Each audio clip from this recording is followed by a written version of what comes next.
Hey, thanks so much for downloading this video. You're here today because you want to learn everything you need to do to ensure that you'll qualify for a mortgage when the time rolls around. More importantly, you want to avoid making costly mistakes. In a nutshell, today I'm going to summarize everything you need to know to ensure that you'll be able to purchase your dream property. But before we jump into that, I'm going to start by actually introducing myself. My name's Gina Judge, and I'm a residential mortgage broker based out of Vancouver, BC. I work for Clear Trust Mortgages, which is a division of Dominion Lending and one of the largest brokerages in Canada.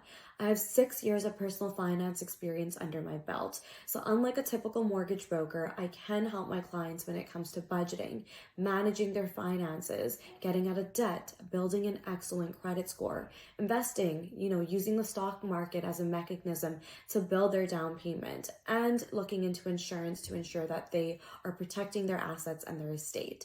So overall, I do have 2 businesses. One side of it is being a mortgage broker, and the other side of it is my financial literacy company and podcast called the Millennial Money Guide, or the MMG for short. Under the Millennial Money Guide, our goal is to empower young men and women all across the globe to make better decisions with their money. In fact, we actually pride ourselves in helping our clients get to millionaire status sooner than if they were to try and do it on their own. The reasoning behind this is because you don't learn financial literacy in school. Unfortunately for us, a lot of our parents don't know what they're doing. So if you are interested in becoming more financially literate and making better decisions with your money, make sure you subscribe to the MMG podcast. It can be found on Apple, iTunes, Spotify, Amazon, Audible, and every other major podcasting platform. Okay, so let's jump right into it. The very first unit is income. So when it comes to income, you need to understand that it plays such a significant role on your mortgage application. So if you're someone that's prepping to purchase a property, but you don't think you're going to purchase it now, the best decision you can make is to take every single step to increase your income. Now we're going to talk about different types of income. The first one is salary. The second one is fluctuating income. And the third one is business for self. So ideally, earning consistent guaranteed income is what a lender is looking for. The reasoning behind this is they want to do everything in their power to decrease the risk that they're taking on by lending you this money. In fact, a mortgage is typically the largest loan that a consumer will ever take on in their lifetime. And for a bank, they want to do everything in their power to ensure that the borrower, which is you, is responsible and that you will pay them back. So when it comes to income, let's start with salary. If you are earning salaried income, you want to make sure that you've been with your employer for at least 3 months and that you're not on probation. If you are on probation, then the lender will in most cases, only use about 50% of your income. So rule number 1 is if you're earning salaried income, you need to make sure that it's guaranteed and the lender is basically going to go off of the salary on your job letter. So when it comes to income, they're not going to be using any extra shifts that you're picking up in the short term. They are going to focus on what your base salary is, and that is the amount that they will use. The best way to calculate what your base salary is to reach out to HR or your manager or take a look at your job letter. Now, when it comes to salaried income, they will request a job letter. They will also request a most current pay stub. So first rule of thumb is you want to make sure that you are earning consistent income, that you are not on probation. And if you are on probation, the only exception to this and being able to use 100% of your income is if you worked in the same industry prior to this and you just made a lateral move into like a different company or organization, but you're still making the same amount of income. If you are on probation, you probably aren't in a good place to get a mortgage quite yet. So make sure you're not on probation. Aside from the job letter, another document that the lender will ask from you is a current pay stub. Now, most lenders will take a look at your job letter. So they'll take a look at your job letter and then they'll take a look at your pay stub and they'll see if you're on track to hit the number on your job letter. In other words, let's pretend we're midway through the year and your salary as per your job letter is $100,000. If so, your current pay stub should say that your gross income year to date is at $50K because we're midway through the year.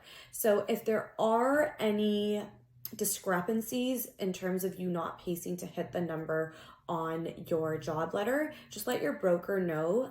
Maybe you took some time off because you were ill, injured, or maybe you started your job midway through the year, which is why you're not going to hit the number on your job letter. So far, we've talked about job letter, pay stub for salaried individuals. Now, if you're someone that earns a salary, but perhaps you also earn a bonus, if you've been with the employer for less than 2 years, then we will not be able to use any of your bonus income. So for example, recently I had a client that had been with Amazon for 1.5 years. She had earned a bonus last year, but she's also anticipating a bonus in September. Right now, as I record this, it's June. So what I reminded that client is, hey, unfortunately, you haven't got that bonus yet. Therefore, we can't go based off of income that you're expecting to receive because it's all based on where you're at currently. Second to this, even though you earned a bonus last year, we can't use it until you have a 2-year history. So this is where fluctuating income comes in. And the next point that I'm about to make when it comes to income applies to anyone that either earns bonuses, commissions, or works overtime. If any of those apply to you, you need a 2-year history. So if you are with an employer that pays you a commission, let's think about like the automotive industry for like a salesperson.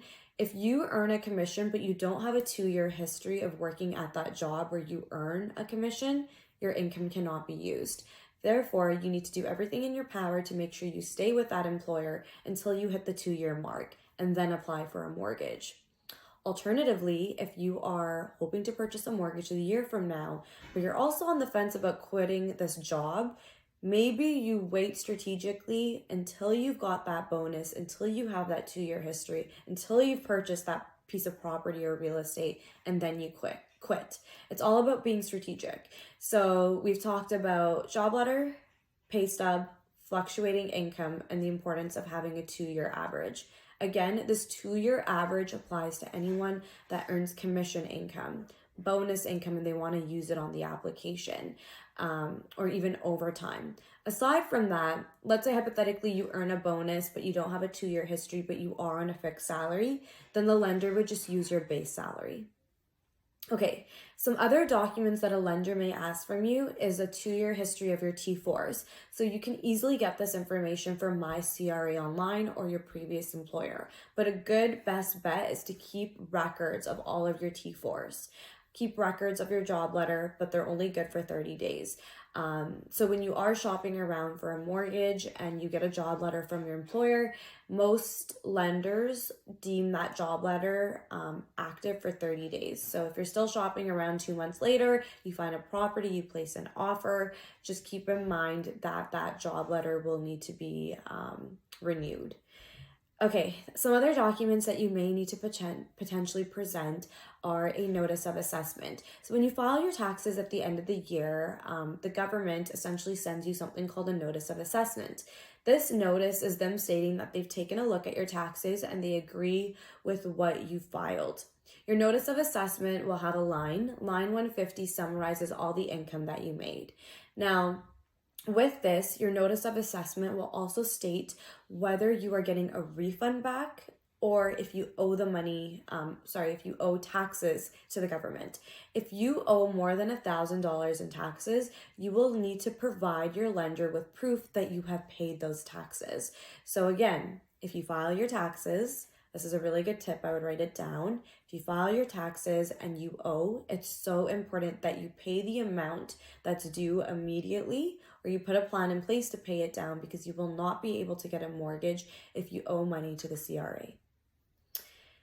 Next, if you are someone, when you look at your line 150 on your notice of assessment and it's made up of multiple streams of income, so maybe you make business income, dividend income, rental income, then you will also likely need to provide a copy of your T1 generals. Again, most of this information can be found in My CRA Online, perhaps your accountant, or if you do your own taxes.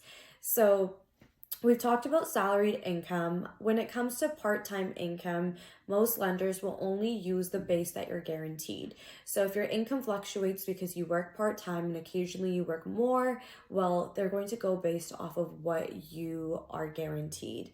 In addition to this, sometimes some lenders want to see a 2-year history with part-time income. So if you're working part-time right now, make sure that you stay with that employer for 2 years so that form of income can be used. But ideally, you'd want to have guaranteed hours where you're either on salary or you're working full-time. That is most ideal. Now we'll talk about business for self. So the first mistake that a lot of people make prior to purchasing real estate is they quit their stable, consistent full-time job to start a business. Now, although there's nothing wrong with starting a business and there's a lot of room for growth, lenders don't like this. So if you start a business today and your plan is to get a mortgage tomorrow, you're going to have to wait 2 years. Very similar to the fluctuating income scenario that we just went over. When you are self-employed, there's a lot of risk that a lender is taking on by giving you a mortgage. They actually do their due diligence, so they will in certain cases look at your financial statements, but they do want to see a 2-year history. So when it comes to business for self, just make sure that you have 2 years of history. And when it comes to income for someone that's self-employed, you can either pay yourself dividends or you can either pay yourself a salary. But another common mistake that people make when they want to get a mortgage is they don't pay themselves anything out of their business. So this is really important, and I highly recommend you sit down and talk to your accountant if you know that you want to purchase real estate within the next 2 years. The reason I say this is because lenders are going to be paying attention to the amount of income that you're taking out of your business to pay yourself.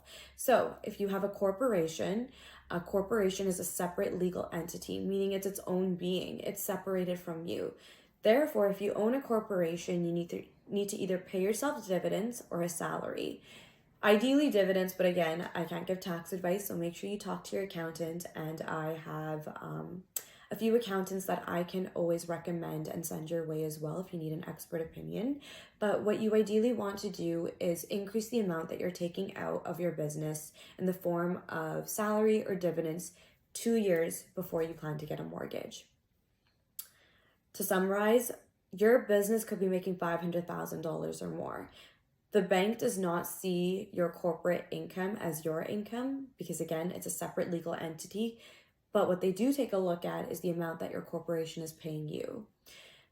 Now, there are ways around this. So I, as a mortgage broker, have access to over 50 different lenders. I can find a solution for even the most difficult clients, and I can get creative. A lenders are like your bigger banks, like credit unions like Coast Capital, Van City, Blue Shore. Banks like Scotia, TD are considered A lenders, but there's also something called B lenders.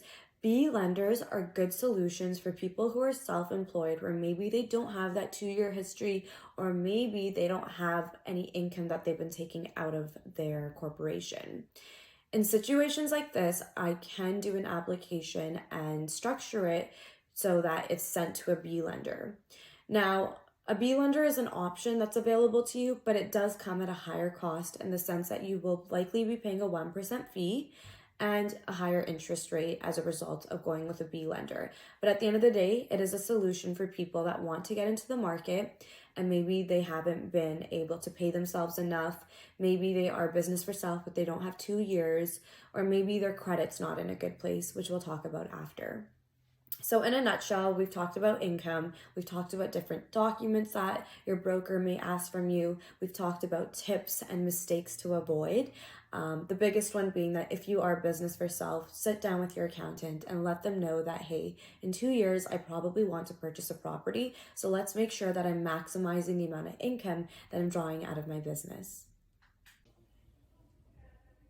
Okay, so the second topic that we'll be discussing today is your credit score. Your credit score plays a pivotal role in your ability to qualify for any loan, especially with a mortgage. Your credit score also impacts the interest rate on any given loan, especially a mortgage. So with your credit score, let's start off with the absolute basics. Your credit score is a number, and that number is based on your ability to make your payments on time, your ability to not miss any payments at all, the balances that you carry on your credit products, such as credit cards, a line of credit, in addition to like overdraft protection. It also takes a look at the total credit available to you and how much you've used. Now, with your credit score, it's important because lenders will look at your credit bureau as a means of determining whether they feel that you are a reliable borrower. If you are someone that does not make your payments on time, someone who has outstanding collection items, someone who's carrying very large balances close to the limit, you're not going to qualify for a mortgage. In fact, your first rule of thumb and takeaway from this video is to start improving your credit immediately. Now, under the MMG, I do offer consulting advice. So if you feel like you need help improving your credit or just getting out of debt, this is something that I can help you with outside of the mortgage aspect of things.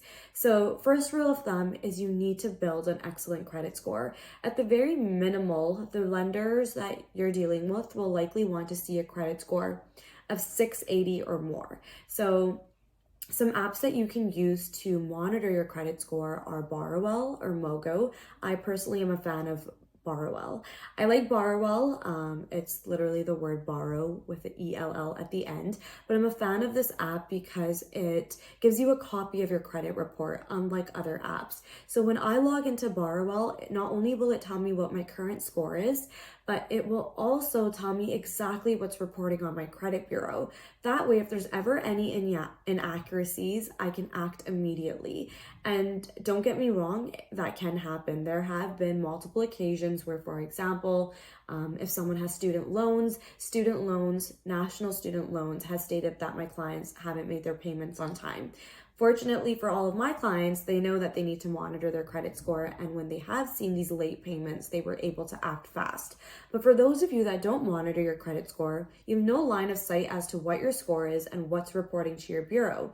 Therefore, if you were ever a victim of identity fraud, or if there was something inaccurately reporting to your credit bureau, you wouldn't know, you wouldn't act, and the only time that you would figure out that there's something wrong is when you applied for a loan. And unfortunately, in a situation like this, when you're applying for a mortgage, if there is something wrong, you're going to be declined. So first rule of thumb is get your credit in order, get it in good shape, monitor it, and make sure you're fully aware of where your credit score is at all times. The last comment that I'll make about credit is if your credit isn't where it needs to be, but you check off all the other boxes that need to be met, you may potentially be able to work with a B lender. So I've already talked about how business for self individuals who don't meet the requirements of a conventional bank can work with B lenders to qualify. The same thing happens with B lenders as well when it comes to credit. If your credit isn't where it needs to be, we may potentially be able to visit your application and get you to qualify with a B lender where, yes, the rate is slightly higher, but again, you get your foot through the door and you're able to purchase your dream house. In addition to this, a side note when it comes to B lenders is they're meant to be like a temporary solution. You might be with a B lender for 1 to 2 years max, but the goal is to get you from a B lender to an A lender. So what that means is if your income isn't where it needs to be, well, this gives you 1 year to 2 years to get your income to where it needs to be to qualify. In addition to credit, if your credit isn't where it needs to be, well, this gives you 1 year to build your credit score, and then let's get you moved from a B lender to an A lender where you'll save a little bit more money in interest and such. All right, the third point that we're moving on to now is debt. Debt plays such a big role on any type of mortgage application. So I'm going to list out every single debt that I can think of from the top of my head. And if you have one of them, just know that it's going to impact your mortgage application in a negative manner. But I'll also talk about what other things you need to consider. So first form of debt is a student loan. Second form of debt is credit cards. Third form of debt is a car loan. Fourth form of debt, aside from student loans, car loans, credit cards, could be like a line of credit, overdraft protection, department store credit cards, and finally, mortgages. A mortgage is a form of debt. Now, not all of these debts are bad debts, so don't think, oh, I need to wipe all of these clear in order to qualify for a mortgage, but just understand that all the payments that are associated with those debts will impact affordability with a mortgage. So if you're someone that has very large balances owing on your credit cards and you have a very small down payment, you're likely not in a position to buy a place. In fact, your first priority should be to pay down your credit card balances And again, that's where my consulting services under the MMG can come in, because I understand it can be very difficult for people to pay down credit card balances. But just realize when you're in a position where you have very minimal savings and very large debt, you need to pay down that debt. No lender is going to lend someone money in the form of a mortgage that has such large outstanding credit card balances and minimal savings. That's a risk outright. And in fact, just think about it. Like, would you feel comfortable lending someone money that maybe has $3,000 or $4,000 saved, but has $20,000 in consumer debt? Probably not. So first rule of thumb when it comes to debt is pay down your high interest rate balances. These are things like credit cards, department store cars, and high interest rate loans, because they will impact your application.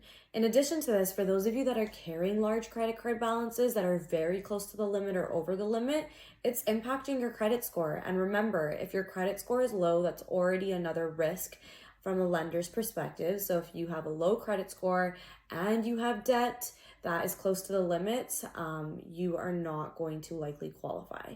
So start with that. Now, if you have a car loan and such, don't freak out. Again, the biggest thing that lenders look at is your income to debt servicing ratios. So they will compare the income that you make in relation to your current liabilities based on your monthly expenses. So if you're making very strong income and you have some debt, whether it's student loan debt or car loan debt and small credit card balances, you could probably still qualify for a mortgage, bearing in mind that you must also have a down payment as well to go with that.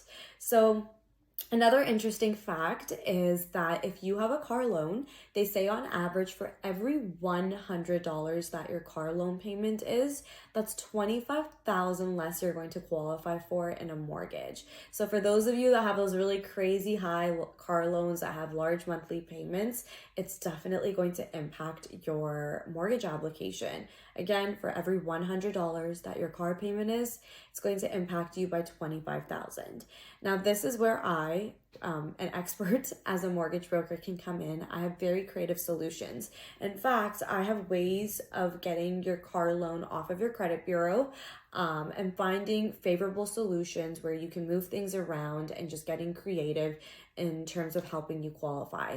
So if you're someone that currently has a car loan and it's impacting your mortgage application, definitely reach out to me and I can give you possible solutions that you can take a look at to help you increase your qualification amount. So it's never an end all be all, but just keep in mind, for those of you maybe who haven't bought a vehicle, but you are on the hunt or you think you're going to need a vehicle soon, if you know you want to purchase real estate, don't buy a crazy expensive car. Buy something within your means, and just remember that number that I shared with you. For every $100 that your car payment is, it's going to impact your mortgage application by $25,000. So talked about credit card debt, talked about car loans. Aside from that, just making sure that you are making payments on time when it comes to all of your debts that have outstanding balances, because you want to make sure that your credit score stays intact. And just to summarize this little segment when it comes to debt is ideally you want minimal debt or no debt at all. But the biggest thing that a lender like myself is going to look at is your ability to make your payments on time and your debt in relation to your income, where there's a special formula that mortgage brokers look at. So that's that when it comes to debt. And again, if you are struggling, feel free to book a consulting session with me so I can help you become debt-free or minimize your outstanding debts. All right, our next segment is on down payment. So when you purchase a property in Canada, you are required to put money down. That means you cannot 100% finance the property that you're looking to purchase. So when it comes to down payment in Canada, if you are living in the property that you're purchasing, therefore it's classified as your primary residence, you are required to put 5% down at the minimum up to $500,000. So it's $25,000. Anything beyond that, from the 500,000 to 999,000, you're required to put 10% down. So for a property that has a purchase price just shy of $1 million, the minimal down payment would be 75,000. Now some of you guys might be getting excited thinking, hey, I have $75,000 saved, so that means I'll qualify for $1 million property. Well, no. Think about everything else that we've talked about up until this point. Income, credit, debt. Those other three factors also impact your ability to qualify for a property that's worth $1 million. So just remember, these are all moving parts to the formula of being able to qualify for your dream house. Ideally, you want to be in a position where you have no debt, excellent credit, strong income, and a good size down payment. The minimal amount is 5% up to 500,000 and 10% of the remainder up to $1 million if you are living in the property. Now, aside from that, if you are taking a look at purchasing a property and it's not your primary residence, so now let's say you're purchasing like an investment property that's going to be rented out, the minimal down payment that you have to put is 20%. So if you say, hey, I'm buying this condo and I'm going to rent it out, you are going to have to put 20% down. So whatever the purchase price is, take out 20%, that's how much you need to have saved. When it comes to your down payment, most lenders want to see a 90-day history. So what that means is for anti-money laundering purposes, they will take a look at which accounts the down payment are coming out of, and they want to see a 90-day history for that savings. In addition to this, if you are purchasing your primary residence, and you have maybe a set of parents or grandparents that want to gift you money, that is allowed. So one way to increase your pre-approval amount or the purchase price is to get a gifted down payment. Some of you guys might be lucky enough where you have loved ones in your life who are willing to gift you money. As long as it's immediate family or your significant other, you can get away with a gifted down payment to boost the amount you qualify for, as long as it's your primary residence. If you are purchasing a rental property, you cannot have money gifted to you. Lenders will only allow anything above the 20% to be gifted to you, so keep that in mind. Something else that I'll actually add on at this point that has to do with rental properties and ties back to income actually is if you purchase a rental property, you state, hey, I'm buying this rental property, I'm putting 20% down. Well, there's something called rental income that can be added onto the application. A common myth or something that the average person might think is, hey, tenants have to be occupying the building or the property that I'm purchasing in order for me to use rental income on an application. That's actually false. There's something called market rents. So I, as a mortgage broker, can order something called market rents, where if a suite is unoccupied, but my client is purchasing it and they're classifying it as a rental property, then I can get something like a mini appraisal done that estimates, based on current market conditions, how much that suite could be rented for. Now, how does this help you? This helps you because now we're adding more income onto the application. The minute you add more income onto an application, you're able to qualify for more. So this is one of the creative ways, or how I get creative in helping my clients qualify for more where it makes sense. Another way that you can use rental income aside from something being classified as a rental property is if you purchase your primary residence and it's a detached home with a self-contained basement suite. So let's say hypothetically I'm buying a house, it has a basement suite, 2 bedrooms. Well, I can actually add rental income onto that application as well. Again, tenants do not need to be occupying it. We can order market rents and we can use up to 50% of the rental income on the application, and that helps my clients or the borrowers qualify for more.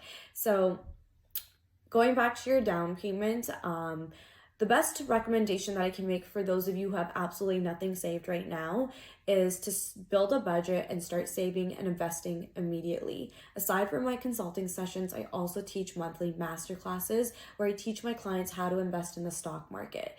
I am 28 now, and I started investing in the stock market when I was 20. Started with literally $250 bi-weekly. Eventually that grew to $500 bi-weekly when I started making more. But the point being is I literally started with $250, and that helped me build my down payment, and I was able to buy a house 5 years later after investing in the stock market.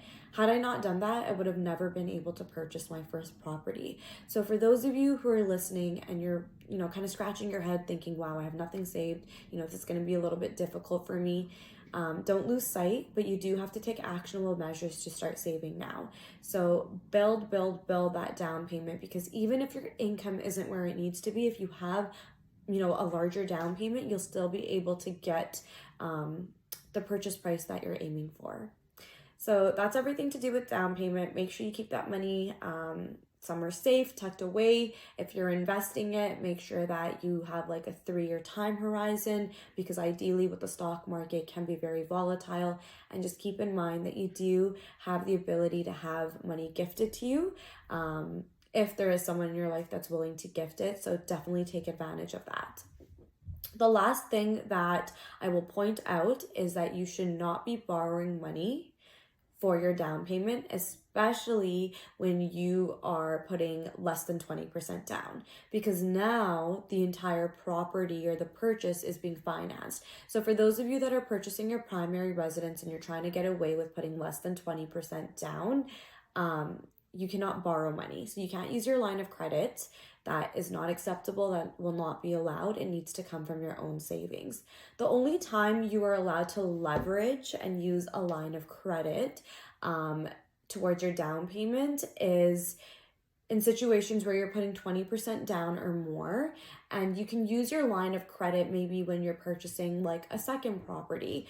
Leveraging is a bit more of a complex topic and not something I'll be talking about today, but one of the reasons that people are able to get to millionaire status sooner than later in North America is because they buy one property and then later on they leverage the equity in their existing property to purchase a second or third. So that is one of the pros of purchasing real estate, but just keep in mind if it's your first property, you want it to come from your own sources or at least 20%. So at this point, I also wanted to go over insurance premiums for clients that put that less than 20% down. So if you're purchasing your primary residence and your down payment is less than 20%, you will be required to take mortgage insurance. Mortgage default insurance protects the bank. It doesn't really do anything for you. And the reason you have to take this is because you are technically at risk to the lender in the sense that there isn't much equity built up in the property. So if you, for whatever reason, were unable to make your payments, God forbid that were to happen, the mortgage default insurance would kick in and the company would make the payments to the bank. So default insurance is insurance premiums that are tacked onto your mortgage based on the size of your down payment. The closer you are to 20%, the lower the insurance premiums are, and the smaller the down payment, the larger the insurance premiums are. Personally, my take is if you can get into the market sooner than later, the mortgage insurance is worth it. In fact, I live in the Lower Mainland, and the rate at which properties appreciate at in the Lower Mainland, the insurance almost pays for itself. So mortgage insurance premiums are something that you need to be cognizant of, and a good mortgage broker would go over those with you in the first session that you speak to them, especially if they apply to you. And the 3 insurance providers are CMHC, Sagen, and Canada Guarantee. When a mortgage broker submits an application to a bank, that bank then decides which insurance provider they're going to submit the application to.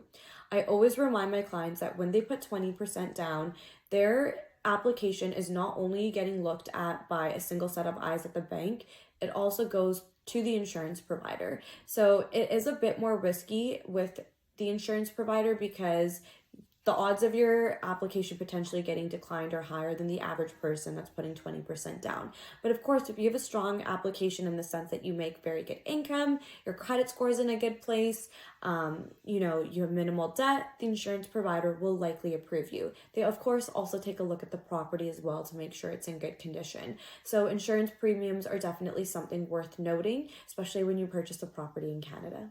Okay, the final thing that we're going to talk about is fees aside from your down payment. We already talked about insurance premiums to those that this may pertain to, But the final fees that you want to take into consideration are closing costs. So this could be like inspection fees, appraisal fees, property transfer taxes, amongst solicitor fees.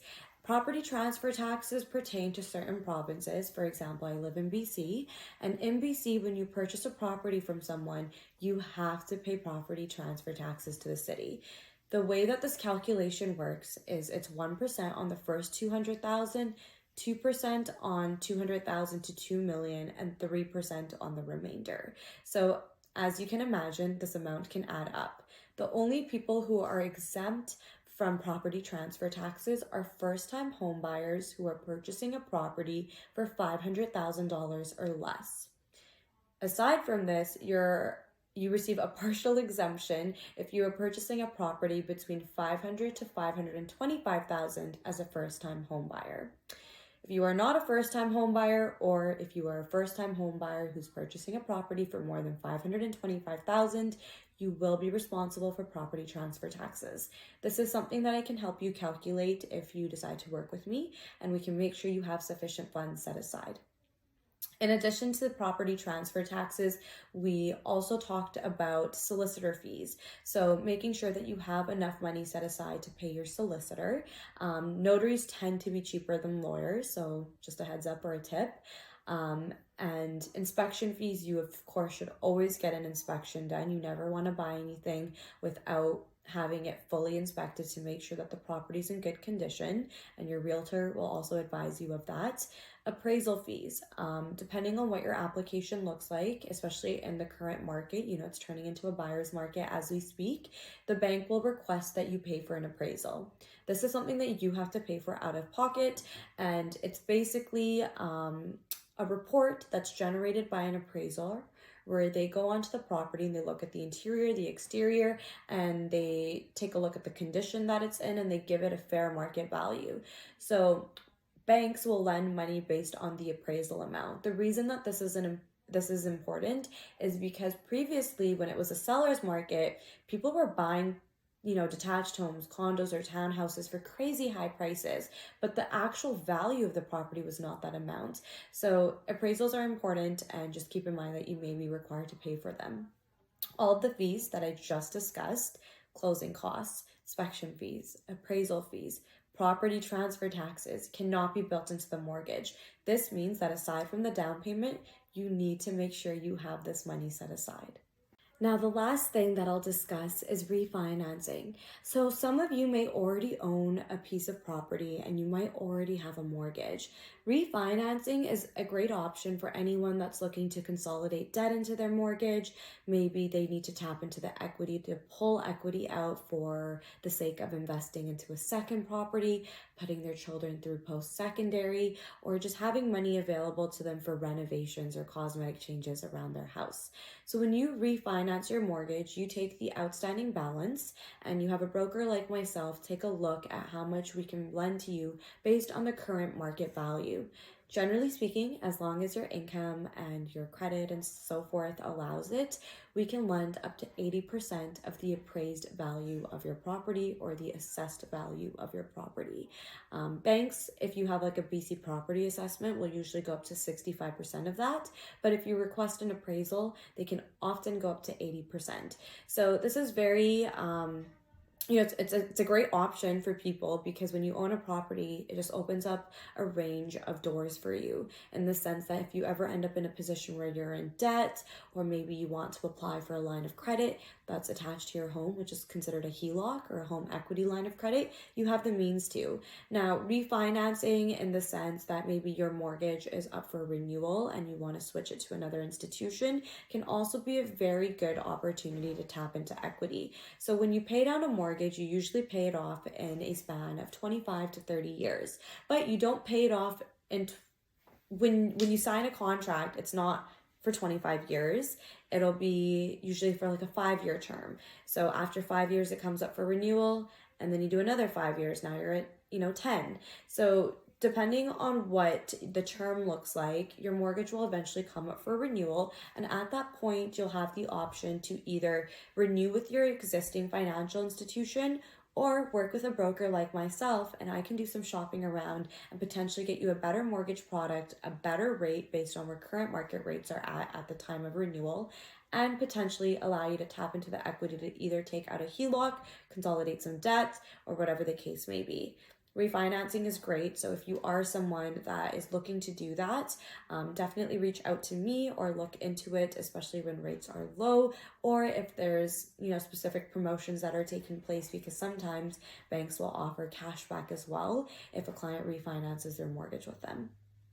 So, in a nutshell, we've gone over a couple of different things that you need to take into consideration when you're purchasing a property. The last and final note that I'll talk about is mistakes to avoid. So, we've kind of talked about them throughout this video, but I'll just reiterate that one, you want to do everything in your power to protect your credit score. Two, you want to minimize debt. And if you are shopping around for a vehicle, it's best to get something with a very small payment. But the best recommendation that I can make for you is buy the house first, then get the car loan. Do not do it in the reverse order. The third thing is do not quit your stable job to start your business or become business for self. So business for self, you have to wait 2 years. So if you're in a stable job where you're earning good income and you want to purchase property, do not quit your job and start that business. Huge mistake. And the last thing is taxes, just making sure that you're caught up to date with your taxes. Whether you're self-employed or not, you need to make sure that all the taxes that are due have been paid and that your bookkeeping is up to date. Again, if you need a solid accountant, I have a few people that I can connect you with, and you can always reach out to me. Aside from this, if you are active on Instagram, definitely connect with me. My username is I am Gina Judge, and I'll make sure it displays on the screen. But I do share daily tips on my Instagram that are just there to help you essentially improve your financial well-being. And finally, make sure you subscribe to the MMG podcast. And of course, if you are in the market to purchase a property, refinance, reach out to me and I would love to connect with you. I can help anyone in the following provinces: BC, Alberta, or Ontario. But thanks so much for tuning in, and I hope you found this helpful.